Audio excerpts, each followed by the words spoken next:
આપણા ગુજરાતનું ગૌરવ આપણા સિંહ છે, જે બીમારીના ખતરામાં હતા. એવા 17 જેટલા સિંહોને વન વિભાગે ખાસ દેખરેખ હેઠળ રાખ્યા હતા.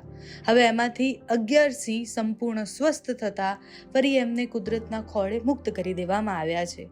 જસાધાર રેન્જમાં 7 અને બાબરિયા રેન્જમાં 10 એમ કુલ 17 સિંહોને છૂટા મૂકી દેવામાં આવ્યા છે. તબીબી તપાસ અને સતત મોનિટરિંગ બાદ જસાધારના 4 અને બાબરિયાના 7 સિંહોને જંગલમાં છોડવામાં આવ્યા છે.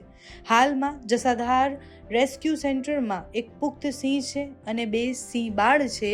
એ 3 સિંહો હજુ પણ નિરીક્ષણ હેઠળ છે, જ્યારે બાબરિયા રેન્જના 2 નરસિંહ અને 1 સિંહ બાળ જામવાડા રેસ્ક્યુ સેન્ટરમાં ઓબ્ઝર્વેશન નીચે છે. વન વિભાગના સૂત્ર અનુસાર બાકી રહેલા 6 સિંહોની તબિયત અત્યારે સતત સુધરી રહી છે. ટૂંક સમયમાં એમને પણ મુક્ત કરવામાં આવશે અને જે બીમારીનો ખતરો હતો એનાથી સિંહ હવે મુક્ત છે.